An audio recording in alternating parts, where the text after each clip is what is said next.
నమస్కారం.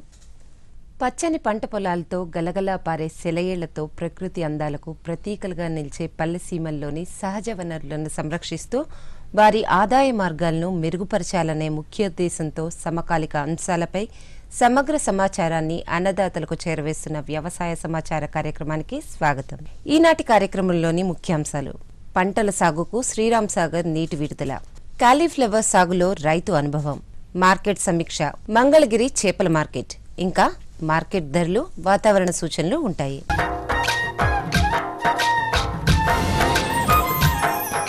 శ్రీరామ్ సాగర్ ప్రాజెక్టు పేరు వింటే తెలంగాణ ప్రాంత రైతన్నల ఒళ్లు ఆనందంతో పులకరించిపోతుంది.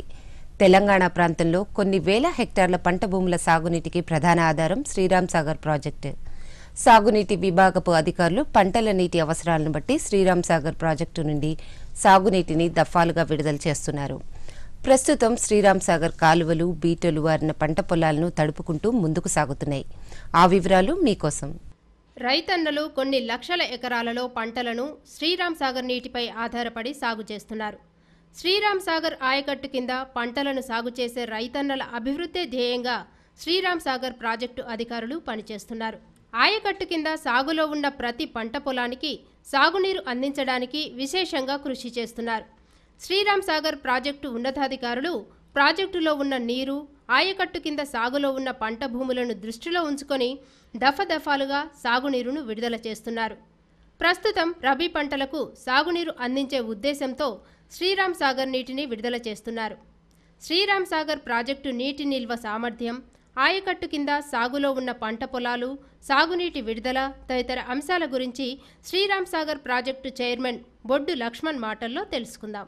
శ్రీరామ్ సాగర్లో ప్రస్తుత నీటి మట్టం 1069.90 అడుగుల నీటి నిల్వ, టీఎంసీలలో వచ్చేసి 28.67 టీఎంసీ.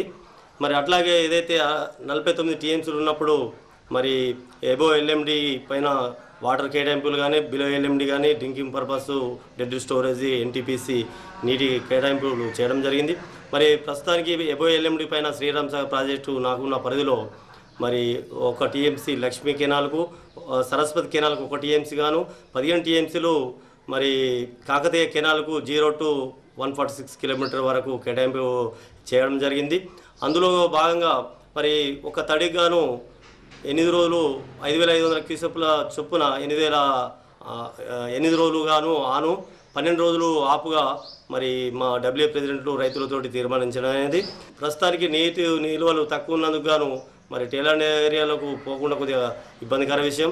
దీన్ని దృష్టిలో పెట్టుకున్న పై రైతులు ఏదైతే ఉందో కింది రైతులకు సహకరించినట్టయితే మరి గ్రౌండ్ వాటర్ పెరిగి మనం ఇచ్చే వాటరు ఏదైనా మనమైనా ఆధారపడి పెట్టుకోకుండా గ్రౌండ్ వాటర్ తోటి వెల్ సోర్సెస్ ద్వారా వేసిన వాళ్ళకు సేవింగ్ ఇచ్చుకుంటూ మరి వేసిన పెసరో నువ్వు ఇటువంటి క్రాప్ అవుతుంది మనం ఇచ్చే వాటర్కు.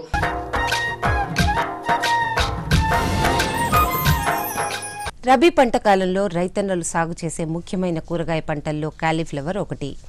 కాలీఫ్లవర్ సాగును వాణిజ్య స్థాయిలో చేపట్టి సాగులో మేలైన యాజమాన్య పద్ధతులు చేపడుతూ అధిక పంట దిగుబడులు సాధిస్తున్నాడు కృష్ణా జిల్లా ఇబ్రహీంపట్నం మండలానికి చెందిన యువ రైతు సురేంద్ర.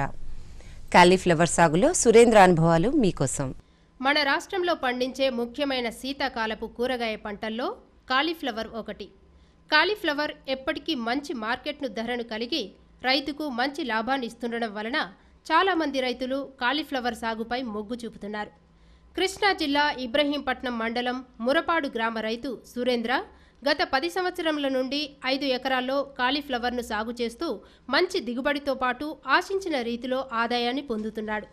ఎరువుల యాజమాన్యం, నీటి యాజమాన్యంలతో పాటు సరైన క్రిమిసంహారక మందులను పిచికారీ చేయడం వలన ఎక్కువ దిగుబడితో పాటు నాణ్యమైన కాలీఫ్లవర్ను ఉత్పత్తి చేస్తున్నారు.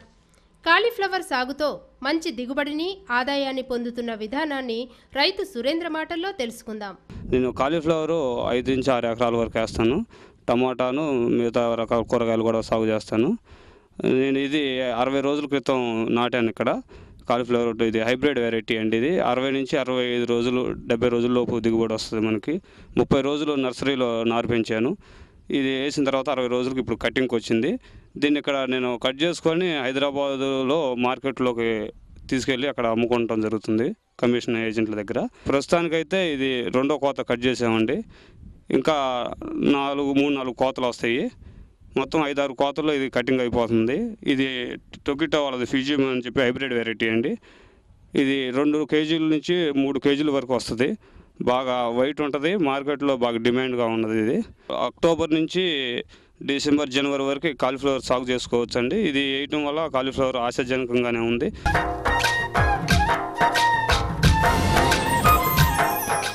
మార్కెట్ సమీక్ష. మంగళగిరి చేపల మార్కెట్. చేపలు పౌష్టికాహార రీత్యా మానవాళికి ఎంతో ఉపయోగపడతాయి. చేప మాంసంలో విటమిన్లు, ప్రోటీన్లు అధికంగా ఉండడం వల్ల చాలామంది చేప మాంసంపై మక్కువ చూపిస్తారు. చేప మాంసానికి పెరుగుతున్న డిమాండ్ ఆధారంగా అన్ని ప్రాంతాల ప్రజలకు అందుబాటులో ఉండేట్టు వివిధ ప్రాంతాల్లో చేపల మార్కెట్లు వెలిశాయి. గుంటూరు జిల్లా మంగళగిరి చేపల మార్కెట్ ఆ చుట్టుపక్కల ప్రాంతాల్లో చేపల విక్రయానికి పేరెన్నికగన్నది. మంగళగిరిలో ప్రతి ఆదివారం నిర్వహించబడే ఈ చేపల మార్కెట్లో రేగండి, మోసు, బొచ్చెలు, రవ్వలు, బొమ్మిడాయల వంటి చేపలు లభిస్తున్నాయి. ఇక్కడున్న వ్యాపారులు విజయవాడ నుండి చేపలను తీసుకొచ్చి ఈ మార్కెట్లో విక్రయిస్తున్నారు. మంగళగిరి మార్కెట్లో లభించే అన్ని చేపలు తాజాగా ఉండడం వల్ల ప్రతి ఆదివారం ఈ చేపల మార్కెట్ కొనుగోలుదారులతో కిక్కిరిసిపోతుంది. పేరు అన్వర్ అండి. మాదేమో మంగళగిరి. ఇక్కడ విజయవాడ బీసెంట్ రోడ్ నుంచి తీసుకొస్తూ ఉంటాం మేము చేపలు. ఇక్కడ హోల్సేల్లో మోహంతి మార్కెట్ దగ్గర ఇస్తారు. తాజా చేపలు రాగిండి, బొచ్చ, మోసు చేపలండి. నా పేరు సుబాని అండి. మంగళగిరిలో ఉంటాం మేము. అంటే మంగళగిరిలో తాజా చేపలు వస్తాయని చెప్పి ఇక్కడికి వస్తుంటాం. ప్రతి ఆదివారం ఇక్కడ చేపలు వస్తూనే ఉంటాయి. కాకపోతే చేసే ఇబ్బంది ఉండి కొద్దిగా మంచి నీరు సౌకర్యం ఉంటే ఇక్కడ బాగుండేదండి. మున్సిపల్ పొలాయి ఒకటి పెడితే సరిపోయింది ఇక్కడ మార్కెట్.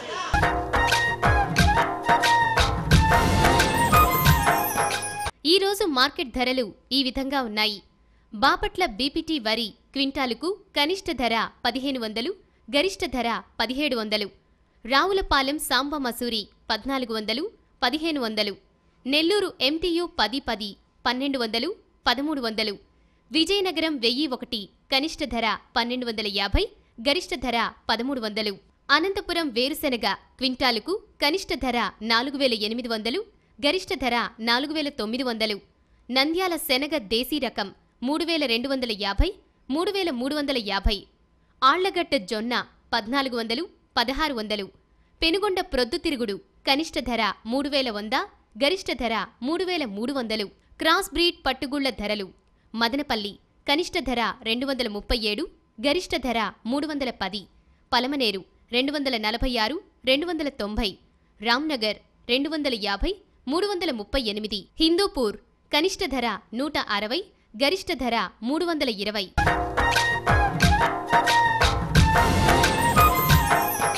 హైదరాబాద్ వాతావరణ కేంద్రం వారు అందించిన సమాచారం ప్రకారం పగటి ఉష్ణోగ్రతలు 28 నుండి 36 డిగ్రీల సెల్సియస్, రాత్రి ఉష్ణోగ్రతలు 15 నుండి 23 డిగ్రీల సెల్సియస్గా నమోదయ్యాయి. వ్యవసాయ సమాచారం ఇంతటితో సమాప్తం. నమస్కారం.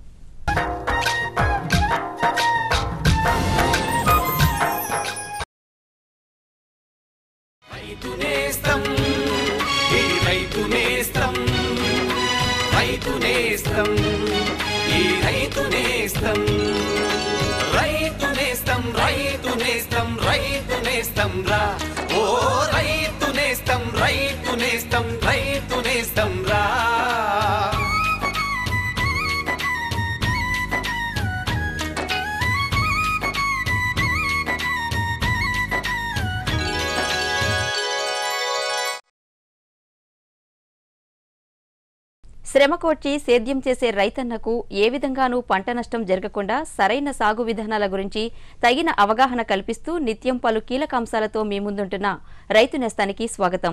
ఈ రోజు కార్యక్రమంలోని ముఖ్యాంశాలు: వరిలో సస్యరక్షణ, సేంద్రియ ఎరువులతో కూరగాయల సాగు, జీరో టిల్లేజ్ మొక్కజొన్నలో ఎరువులు, సస్యరక్షణ, గొర్రెల్లో చిటుకురోగం లక్షణాలు నివారణ. రాష్ట్రంలో రబీ వరి పైరు వివిధ ప్రాంతాల్లో దుబ్బు దశ నుండి ఈనిక దశ వరకు చేరుకునే సమయంలో ఉంది. ఈ సమయంలో పైరుపై సరైన నిఘా వహించి పైరు నాశించే వివిధ చీడపీడలను నివారించుకుంటే రబీ వరిలో మంచి దిగుబడులు సాధించవచ్చు. వరిలో సస్యరక్షణ వివరాలను ఇప్పుడు తెలుసుకుందాం. ప్రస్తుతం రాష్ట్రంలో రబీ వరి పైరును అనేక చీడపీడలు ఆశించి నష్టపరుస్తున్నాయి. వరి పైరుపై రైతులు సరైన నిఘా ఉంచి పంట తొలి దశలోనే మంచి సమగ్ర సస్యరక్షణ చేపట్టడం ఎంతో అవసరం. సమగ్ర సస్యరక్షణలో భాగంగా ఎలాంటి పద్ధతులు అవలంబించాలో నెల్లూరు వ్యవసాయ పరిశోధనా స్థానం ప్రధాన శాస్త్రవేత్త డాక్టర్ రాజశేఖర్ గారి మాటల్లో విందాం. సో ముఖ్యంగా ఇప్పుడు మన వరిలో సమగ్ర సస్యరక్షణ విషయంలోకి వచ్చేసరికి మొట్టమొదట రైతులు ఆచరించాల్సిన పద్ధతి నిఘా కార్యక్రమం. ఎందుకంటే వారు పైరు చీడపీడలకి లొంగిపోయే రకం వేసుకున్నప్పుడు పగడ్బందీగా ఎవరైతే నిఘా కార్యక్రమం చేసుకుంటారో వారికి ఎక్కువ సమస్యలు లేకుండా బయటపడేదానికి అవకాశం ఉంటుంది. రైతాంగం ఈ మధ్య కాలంలో విపరీతంగా మిశ్రమాలు వాడడం జరుగుతూ ఉంది. 2 రకాలు 3 రకాలు అవసరం ఉన్నా లేకపోయినా వాడుతూ ఉన్నారు. దీనివల్ల అధిక ఖర్చు అవడమే కాకుండా మొక్క మీద విష ప్రభావం ఉండి ఆకులన్నీ కూడా పండిపోవడం అనేది జరుగుతూ ఉంది. ఆకుల చివరి భాగం అంతా కూడా మాడిపోయి పసుపు వర్ణంలోకి మారిపోతూ ఉన్నాయి. ఇది రైతాంగం చాలా నష్టపోతూ ఉన్నారు. ఇది తెలియకపోవడం వల్ల కాస్త రైతులు అది మరి ఒక తెగులు అనుకొని విపరీతంగా మందులు పిచికారీ చేస్తూ ఉన్నారు. సో ఈ మిశ్రమాలు అనేది వాడకుండా ఉండడం అనేది రైతాంగానికి చాలా ఉపయోగం. అలాగే వీరు సరి అయిన సమయంలో పిచికారీ చేయకపోవడం వల్ల కూడా రైతాంగం తగిన ఫలితాన్ని పొందలేకపోతున్నారు. ఇప్పుడు ఉదాహరణకి దోమ ఇటువంటివి చూసుకున్నట్టయితే ఆకుముడత ఇటువంటివి ప్రాథమిక దశలో పిచికారీ చేసుకున్నట్టయితే ఏ సులభతరమైన మందు తక్కువ ఖర్చుతో కూడిన మందు వాడుకున్నా మనకి ఫలితం ఉంటుంది. ఈ సమగ్ర సస్యరక్షణలో ముందుగా సేద్య పద్ధతులు, యాంత్రిక పద్ధతులు, తర్వాత జీవ నియంత్రణ పద్ధతులు, రసాయన పురుగు మందుల వినియోగం. ముందుగా వాళ్ళు సేద్య పద్ధతుల్లో జాగ్రత్తలు వహించాలి. ఏ పురుగు కానీ తెగులు కానీ ఈ సాగు పద్ధతుల ద్వారానే ప్రభావితం అవుతాయి. అంటే వాళ్ళు వాడేటువంటి ఎరువులు వాటి వినియోగం నత్రజని ప్రత్యేకంగా ఎవరైతే ఎక్కువగా వాడుతూ ఉంటారో వారి పొలాల్లో ఈ సమస్యలు అధికమవుతున్నాయి. కాబట్టి ఈ నత్రజని వాడేటప్పుడు ఎరువుల్ని ప్రత్యేకంగా దఫాల వారీగా వాడుకుంటూ తడవకి 25 నుంచి 30 కిలోలు ఎకరానికి మించకుండా వాడుకుంటూ వేసిన ప్రతిసారి బ్యాలెన్స్డ్ ఫెర్టిలైజేషన్ లాగా పొటాషు అటువంటిది కలుపుకోవడం ద్వారా చీడపీడలని తట్టుకునే శక్తి వస్తుంది. అలాగే యాంత్రిక పద్ధతులకు వచ్చేసరికి మనకి ఆకుముడత ఇటువంటివి వచ్చినప్పుడు, కాండం దొల్చే పురుగు ఉన్నప్పుడు వాటి గుడ్డు దశ మనకి బాగా కనిపిస్తూ ఉంటాయి. ఆ గుడ్లు కానీ మనకి బాగా ఆకుల మీద కనిపించినట్టయితే వాటిని ఏరివేయడం, కనిపించిన చోట నాశనం చేసినట్టయితే అది యాంత్రిక పద్ధతి కింద మనం చెప్పుకుంటూ ఉంటాం. అలాగే మూడో పద్ధతిలో రైతులు ఆచరించేది జీవ నియంత్రణ. ఇది సహజ సిద్ధంగానే మరి వరిలో రకరకాల సాలీళ్ళు, మిరిడు నల్లులు, అలాగే అక్షింతల పురుగులు, మిడతలు ఇటువంటి చాలా రకాలైనటువంటి బదనికలు, పరాన్న జీవులు మనకి వరి పైరులో కనిపిస్తూ ఉంటాయి. సో వాటిల్ని మనం పెంపొందించుకున్నట్టయితే మనకి హాని చేసే పురుగుల్ని అన్నీ కూడా ఇవి తినే ఆస్కారం ఉంటుంది. కాబట్టి మన పైరుకి మేలు చేస్తాయి. ఈ పద్ధతులన్నీ పాటించాక కూడా ఏది సేద్య పద్ధతులు కానీ, జీవ నియంత్రణ పద్ధతులు, యాంత్రిక పద్ధతులు ఇవన్నీ పాటించిన తర్వాత కూడా మనకి అదుపులో లేనప్పుడు అప్పుడు మాత్రమే రసాయనాల మందుల గురించి రైతాంగం ఆలోచించాలి. రైతులు అప్పుడు ఆలోచించేటప్పుడు కూడా ఆర్థిక నష్టస్థాయిని చూసుకోవాలి. దీన్నే మనం ఎకనామిక్ థ్రెషోల్డ్ అని అంటూ ఉంటాము. ఈ ఆర్థిక నష్టస్థాయి చూసుకొని అది దాటినప్పుడు మాత్రమే మనం సిఫారసు మందు జోలికి వెళ్లాల్సిన అవసరం అగత్యం ఏర్పడుతుంది. ప్రస్తుతం రాష్ట్రంలోని వరి పంటను ఆశించి నష్టపరిచే చీడపురుగులలో కాండం తొలిచే పురుగు, సుడిదోమ, కంకినల్లి, ఉల్లికోడు ముఖ్యమైనవి. ఈనిక దశలో కాండం తొలిచే పురుగు ఆశించినప్పుడు తెల్ల కంకులు వస్తాయి. ఈ కాండం తొలిచే పురుగు నివారణకు క్లోరిఫైరిపాస్ 2.5 మిల్లీలీటర్లు లేదా ఎసిఫేట్ 1.5 గ్రాములు 1 లీటర్ నీటికి చొప్పున కలిపి పిచికారీ చెయ్యాలి. వరి పంటను ఆశించి నష్టపరిచే మరో ముఖ్యమైన పురుగు సుడిదోమ.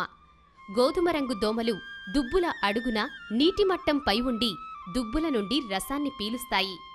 పైరు సుడులు సుడులుగా ఎండిపోతుంది. సుడిదోమ నివారణకు ఇథోఫెన్ప్రాక్స్ 2 మిల్లీలీటర్లు లేదా ఎసిఫేట్ 1.5 గ్రాములు 1 లీటర్ నీటికి కలిపి పిచికారీ చేయాలి. ఈ మధ్యకాలంలో రాష్ట్రంలో వరి పంటను కంకినల్లి అన్ని పంటకాలాల్లో ఆశించి నష్టపరుస్తుంది. ఆకు తొడిమెలపై నల్లటి మచ్చలు ఏర్పడతాయి. గింజలపై నల్లటి మచ్చలు ఏర్పడి పాలు పోసుకోక తాలుగింజలుగా మారతాయి. ఈ కంకినల్లి నష్ట లక్షణాలను గుర్తించిన వెంటనే ప్రొఫెనోపాస్ 2 మిల్లీలీటర్లు లేదా డైకోపాల్ 5 మిల్లీలీటర్లు లీటర్ నీటిలో కలిపి 15 రోజుల వ్యవధిలో 2 సార్లు పిచికారీ చెయ్యాలి.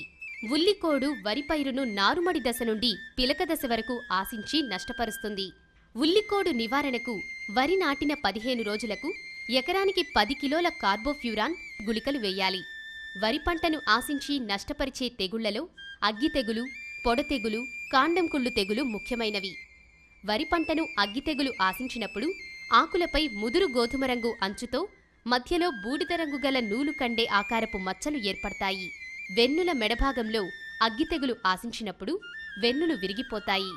అందువల్ల ఈ తెగులును మెడవిరుపు తెగులు అని కూడా అంటారు. ఈ అగ్గి తెగులు నివారణకు ట్రైసైక్లోజోల్ మందు 6 గ్రాములు 10 లీటర్ల నీటికి చొప్పున కలిపి పిచికారీ చేయాలి. పొడతెగులు వరి పంటను దుబ్బు చేసే దశ నుండి ఆశిస్తుంది. మొదట ఆకులపై, తొడిమలపై వలయాకారంలో బూడిద రంగు మచ్చలు ఏర్పడి అవి క్రమంగా పెద్దవై పాము పొడ వంటి మచ్చలుగా అభివృద్ధి చెందుతాయి. పాము పొడతెగులు నివారణకు ప్రాపికొనజోల్ 1 మిల్లీలీటరు లేదా హెక్సాకొనజోల్ 2 మిల్లీలీటర్లు లీటర్ నీటికి చొప్పున కలిపి పిచికారీ చేయాలి. కాండం కుళ్ళు తెగులు ఆశించిన వరి మొక్కల కాండం లోపల కణజాలం నల్లగా మారుతుంది. కాండం కుళ్ళు తెగులు నివారణకు హెక్సాకొనజోల్ 2 మిల్లీలీటర్లు 1 లీటర్ నీటికి చొప్పున కలిపి పిచికారీ చేయాలి. ఈ విధంగా వరి సాగు చేయు రైతులు శాస్త్రవేత్తల సలహాలు, సూచనల మేరకు తగిన సస్యరక్షణా చర్యలు చేపట్టినట్లయితే ఆశించిన అధిక దిగుబడులు పొందవచ్చు.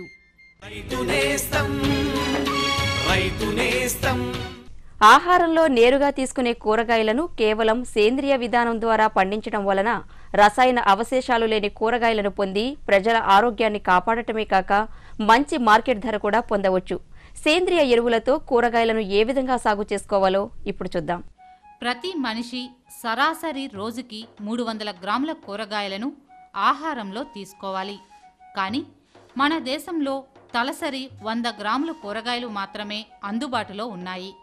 దీనికి తోడు రైతులు విచక్షణారహితంగా రసాయనిక ఎరువులు, పురుగు మందులు వాడటం వల్ల భూసారం తగ్గి దిగుబడులు ఆశించిన మేర రాకపోవడంతో పాటు కూరగాయలలో పురుగు మందుల అవశేషాలు ఉండి అవి తిన్నవారు అనారోగ్యాలకు గురి అవుతున్నారు. ఈ తరుణంలో కూరగాయలు సాగు చేయ రైతులు సేంద్రియ ఎరువులైన పశువుల ఎరువు, కోళ్ల ఎరువు, గొర్రెలు, మేకల ఎరువు, వానపాముల ఎరువు, పచ్చిరొట్టె ఎరువులు వాడటం వల్ల భూమి భౌతిక, రసాయన, జీవ లక్షణాలు వృద్ధి చెంది నేలలు సహజ స్థితికి వస్తాయి. భూమికి మేలు చేసే సూక్ష్మజీవులు వృద్ధి చెందటంతో పాటు పంటకు కావలసిన స్థూల మూలకాలతో పాటు అన్ని సూక్ష్మ మూలకాలు మొక్కలకు లభ్యమవడం వలన పైరు ఏపుగా పెరుగుతుంది. సేంద్రియ ఎరువులతో కూరగాయలు సాగు చేయు రైతులు వేసవిలో లోతు దుక్కులు చేసుకోవాలి. చివరి దుక్కిలో 10 నుండి 15 టన్నుల పశువుల ఎరువు వేసి కలియదున్నాలి. సేంద్రియ ఎరువులు, జీవన ఎరువులు ఎక్కువగా వాడటం వల్ల నేల గుల్లబారి తేమను ఎక్కువ రోజుల పాటు పట్టి ఉంచి మొక్కకు అందుబాటులో ఉంచుతాయి. కూరగాయల సాగుకు ముందుగా పచ్చిరొట్టె ఎరువులైన జీలుగా, జనుము వంటి పైర్లను పెంచి భూమిలో కలియదున్నటం వల్ల భూసారం పెరిగి కూరగాయల పంటల దిగుబడులు పెరుగుతాయి. సేంద్రియ ఎరువులలో అత్యంత ప్రాచుర్యం పొందిన ఎరువు వానపాముల ఎరువు.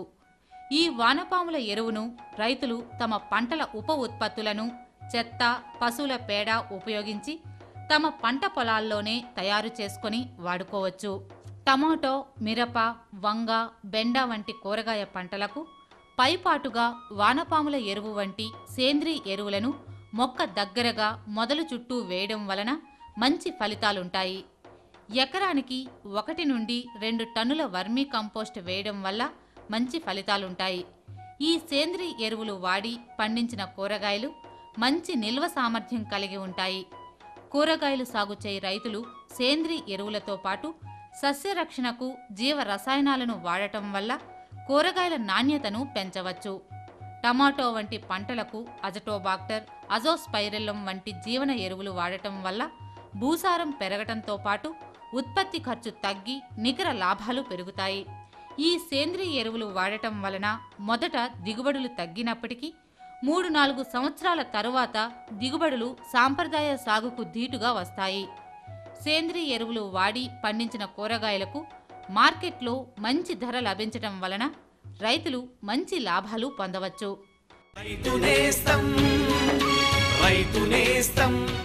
ఖరీఫ్ వరి మాగాణుల్లో అధిక విస్తీర్ణంలో రైతులు జీరో టిల్లేజ్ పద్ధతిలో మొక్కజొన్నను పండిస్తున్నారు. ఈ జీరో టిల్లేజ్ మొక్కజొన్నలో తగిన మోతాదులో ఎరువులను సకాలంలో వేసుకుంటూ పంటను ఆశించే పురుగులు, తెగుళ్ల విషయంలో కూడా తగిన శ్రద్ధ వహిస్తే ఆశించిన దిగుబడులు పొందవచ్చు. ఎరువుల యాజమాన్యం, సస్యరక్షణ వివరాలు మీకోసం. జీరో టిల్లేజీ పద్ధతిలో మొక్కజొన్న సాగు చేయు రైతులు ఎరువుల యాజమాన్యంలో తగిన మెళకువలు పాటిస్తూ సరైన సస్యరక్షణా చర్యలు చేపట్టి చీడపీడలను నివారించుకుంటే ఆశించిన అధిక దిగుబడులు పొందవచ్చు. సాధారణంగా జీరో టిల్లేజీ మొక్కజొన్నకు రబీ మొక్కజొన్నకు సిఫారసు చేసిన ఎరువులనే వాడతారు. జీరో టిల్లేజీ మొక్కజొన్నలో ఎరువుల యాజమాన్యం, సస్యరక్షణలో పాటించవలసిన మెళకువలను గురించి రాజేంద్రనగర్ మొక్కజొన్న పరిశోధనా స్థానంలో సీనియర్ శాస్త్రవేత్తగా పనిచేస్తున్న డాక్టర్ శ్రీలత గారి మాటల్లో తెలుసుకుందాం. వరి మాగాణుల్లో వేసే మొక్కజొన్నలో తేమ ఉన్నప్పుడు మొక్కజొన్న విత్తనాలను నేరుగా విత్తుకునేటప్పుడు ఎకరాకు 1 బస్తా యూరియా, 1 అరబస్తా పొటాషు, 1 బస్తా DAP ఎరువుని వేసుకోవాలి. ఆ తరువాత మొక్కజొన్న పంట మోకాలు ఎత్తు దశ వచ్చినప్పుడు అనగా 25 నుండి 30 రోజుల దశలో 1 బస్తా యూరియాను పైపాటు మోతాదుగా వేసుకోవాలి. ఆ తరువాత 40 నుండి 45 రోజులప్పుడు 1 బస్తా యూరియా మరియు 60 నుండి 65 రోజుల దశ అనగా పూత దశ, ఈ దశలో జల్లు మరియు సిల్క్ వచ్చే దశలో ఇంకొక బస్తా యూరియా, 1 అరబస్తా పొటాష్ కలిపి వేసుకోవాలి. ఈ ఎరువుల యాజమాన్యం పాటించేటప్పుడు వేసే ప్రతిసారి ప్రతి మోతాదులో కూడా తేమ ఉండేటట్లుగా జాగ్రత్త పడాలి. అప్పుడప్పుడు ఏమైనా జింకు లోపం కనుక గమనించినట్లయితే పంటపై ఆకులు పసుపు రంగుగా మారడం, లేత ఆకులు తెల్ల మొగ్గగా మారడం కనుక గమనిస్తే 2 గ్రాములు జింక్ సల్ఫేట్ను కలుపుకొని 2 సార్లు 1 వారం రోజుల వ్యవధిలో పిచికారీ చేసుకున్నట్లయితే జింకు లోపం సవరించుకోవచ్చు. జీరో టిల్లేజీ మొక్కజొన్నను ఆశించి నష్టపరిచే పురుగులలో కాండం తొలిచే పురుగు, రసం పీల్చే పురుగులు ముఖ్యమైనవి. గులాబీ రంగు కాండం తొలుచు పురుగు రబీ మొక్కజొన్నను ఎక్కువగా ఆశిస్తుంది. విత్తనం మొలకెత్తిన 10 నుండి 20 రోజులకు ఈ పురుగులు పైరును ఆశిస్తాయి. సాధారణంగా రబీ మొక్కజొన్నలో గులాబీ కాండం పురుగు తొలి దశలో ఆశిస్తుంది. 15 రోజుల వయసప్పుడు మోనోక్రోటోఫాజ్ అనే మందు 1 లీటర్ నీటికి 1.6 మిల్లీలీటర్లు కలుపుకొని పిచికారీ చేసుకోవాలి. ఆ తరువాత 25 నుండి 30 రోజుల వయసప్పుడు పురుగు ఉధృతిని బట్టి కార్బోఫ్యూరాన్ 3G గుళికలు ఎకరాకు 3 కిలోలు ఆకు సుడుల్లో పడేటట్లు 3 నుండి 4 గుళికలు పడేటట్లు వాడుకున్నట్లయితే మలి దశలో వచ్చే ఈ పురుగు ఉధృతిని సమర్థవంతంగా అరికట్టుకోవచ్చు. పూత దశలో గనక కాండము కండె దశలో గనక ఈ లద్దె పురుగు, పొగాకు లద్దె పురుగు, పచ్చ పురుగు ఆశించినట్లయితే సమగ్ర సస్యరక్షణ చర్యలు చేపట్టాలి. దీని కొరకు ఎకరాకు 4 లింగాకర్ష బుట్టలు అమర్చుకోవాలి. అంతేకాక పూత దశకు ముందస్తు చర్యగా ఈ కొరాజన్ కానీ ఫేమ్ అనే మందులు, ఈ కొరాజన్ మందు అయితే ఎకరాకు 60 మిల్లీలీటర్లు, ఈ ఫేమ్ అనే మందు అయితే ఎకరాకు 50 మిల్లీలీటర్లు 200 లీటర్ల నీటిలో కలిపి ఈ పురుగు ఉధృతిని అరికట్టుకోవచ్చు. ఇకపోతే శనగ పచ్చ పురుగు ఆశించినట్లయితే ఎకరాకు 4 లింగాకర్ష బుట్టలు అమర్చుకోవాలి. అలాగే ఈ ట్రైకోగ్రామా కిలోనిస్ అనే గుడ్డు పరాన్న జీవిని ఎకరాకు 20,000 చొప్పున వారం వ్యవధిలో 2 సార్లు మనము పంటలో విడుదల చేయాలి. దీనివలన మనము శనగ పచ్చ పురుగును సమర్థవంతంగా అరికట్టుకోగలుగుతాము. ఇకపోతే ఈ రబీ మొక్కజొన్నలో రసం పీల్చు పురుగులు కనుక ఆశించినట్లయితే తప్పనిసరిగా రోగోర్ డైమిథియేట్ మందు 1 లీటర్ నీటికి 2 మిల్లీలీటర్లు కలిపి పిచికారీ చేసుకున్నట్లయితే ఈ రసం పీల్చు పురుగులను సమర్థవంతంగా అరికట్టుకోగలగవచ్చు. రబీ మొక్కజొన్నను ఆశించి నష్టపరిచే తెగుళ్లలో ఆకుమాడు తెగులు, పొడ తెగులు ముఖ్యమైనవి. ఆకుమాడు తెగులు ఆశించినప్పుడు ఆకులపై గోధుమ రంగు మచ్చలు ఏర్పడి క్రమంగా ఆకంతా వ్యాపిస్తాయి. ఈ ఆకు ఎండు తెగుల తీవ్రత ముఖ్యంగా తేమలో అధిక తేమ, తక్కువ ఉష్ణోగ్రత ఉన్నప్పుడు ఈ ఆకు ఎండు తెగులు ఆశిస్తుంది. ఈ ఆకు ఎండు తెగులు ఆశించినప్పుడు తప్పనిసరిగా పంట యొక్క అవశేషాలని తీసి నాశనం చేసుకోవడం, కలుపు లేకుండా పంటను శుభ్రంగా ఉంచుకోవడం, అంతేకాకుండా 1 లీటర్ నీటికి 2.5 గ్రాముల మ్యాంకో జబ్బును కలిపి పిచికారీ చేసుకున్నట్లయితే ఈ తెగులును అరికట్టుకోవచ్చు. ఆ తర్వాత పూత దశలో గనక ఈ ఆకులపై, తొడిమలపై కానీ కాండం మీద కానీ ఈ లేత బూడిద రంగు లేత గోధుమ రంగు మచ్చలు గనక కనిపించి పాము పొడ మచ్చల వలె కనిపిస్తాయి.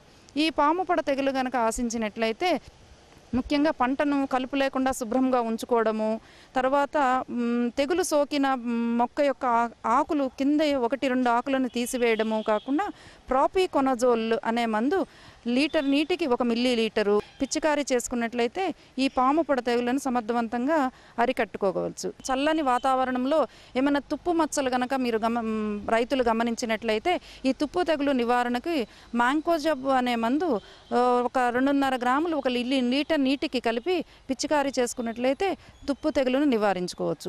ఇక కొన్ని ప్రాంతాలలో అప్పుడప్పుడు బూజు తెగులు ఆశిస్తుంది. ఈ బూజు తెగులు ఆశించినప్పుడు ఆకులు పసుపచ్చ పట్టీలు ఏర్పడము, ఆకులు తెగులు ఉధృతి వల్ల చీలిపోవడము, అంతేకాకుండా తెల్లని బూజు వంటి పదార్థము ఆకు అడుగు భాగం గనక గమనించినట్లయితే 2 గ్రాముల మెటలాక్సిల్ని 1 లీటర్ నీటికి కలిపి పిచికారీ చేసుకున్నట్లయితే బూజు తెగులను సమర్థవంతంగా నివారించుకోవచ్చు. ఈ విధంగా జీరో టిల్లేజీ మొక్కజొన్న సాగులో రైతులు శాస్త్రవేత్తల సలహాలు, సూచనలను పాటిస్తే ఆశించిన అధిక దిగుబడులను పొందవచ్చు.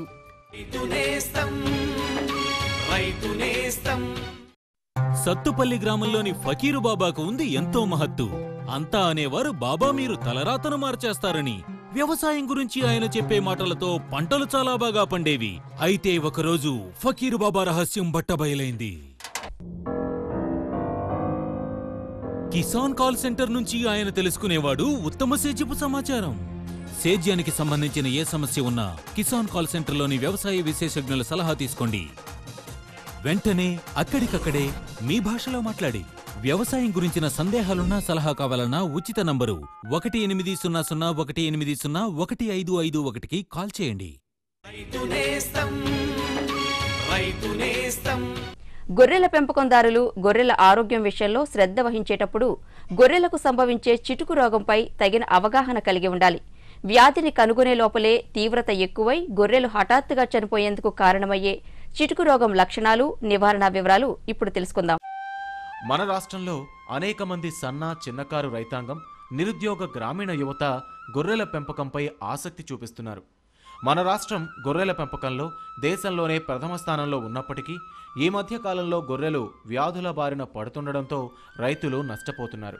గొర్రెలకు వచ్చే వ్యాధులలో చిటుకు వ్యాధి ముఖ్యమైనది. ఈ చిటుకు వ్యాధి సూక్ష్మజీవుల వలన వస్తుంది. ఈ చిటుకు వ్యాధి బారిన పడి రాష్ట్రంలో ప్రతి ఏటా కొన్ని వేల గొర్రెలు మరణిస్తున్నాయి. చిటుకు వ్యాధి సోకిన గొర్రెలు కడుపు నొప్పితో బాధపడుతూ ఉంటాయి. కడుపును కాళ్లతో తంతుంటాయి. కడుపు ఉబ్బుతుంది. నల్లటి దుర్వాసనతో కూడిన పారుడును చిటుకు వ్యాధికి గురైన గొర్రెల్లో గమనించవచ్చు. నోటి నుండి నొరగ వస్తుంటుంది. కొన్ని జీవాల్లో మూర్ఛ లక్షణాలు కూడా కనిపించవచ్చు. ఈ చిటుకు వ్యాధి సోకిన జీవాలు కట్టుకర్రకు గుండ్రంగా తిరగడం, ఒక్కసారిగా కుప్పకూలిపోవటం గమనించవచ్చు. ఈ లక్షణాలు గమనించిన వెంటనే పశు వైద్యుణ్ణి సంప్రదించి చిటుకు వ్యాధి నిర్ధారణ అయితే తగిన చికిత్స చేయించాలి. గొర్రెలలో చిటుకు వ్యాధి లక్షణాలు, నివారణ చర్యలను గురించి పశుసంవర్ధక శాఖ సూర్యాపేట డివిజన్ సహాయ సంచాలకులు డాక్టర్ బి మోహన్ రెడ్డి గారి మాటల్లో తెలుసుకుందాం. తొలకరి వర్షాలకు మొలిసినటువంటి గడ్డి బాగా తినడం వల్ల ఈ వ్యాధి ప్రబలుతుంది. దీనికి మనం చేయాల్సింది ఒకటే, గడ్డి ఎక్కువ మేపకూడదు. గొర్రెలకు మా కడుపు నిండా పొట్ట ఉబ్బేటట్టుగా మేపకుండా మామూలుగా కొంత హెల్తీగా ఉండేటట్టుగా మేపుకోవాలి. సోడా బైకార్బ్ అనే ద్రావణాన్ని మేతలో తినిపించుకుంటూ ఈ వ్యాధి నిరోధ టీకాలు 2 సార్లు మే నెల, నవంబర్ నెలలో చేసుకుంటే ఈ వ్యాధిని అరికట్టుకోవచ్చు మనం గొర్రెలలో. ఈ గొర్రెలు ప్రతిసారి ఒకటే జాగాలో కాకుండా మేసేది ఒకే జాగా కాకుండా ప్లేస్ మార్చుకుంటూ మేపుకోవాలి. ఈ విధంగా గొర్రెల పెంపకందారులు చిటుకు వ్యాధిపై తగిన అవగాహన కలిగి ఉండి సరైన నివారణ చర్యలు చేపట్టినట్లయితే గొర్రెలు ఆరోగ్యంగా ఉండి మంద త్వరగా వృద్ధి చెందుతుంది.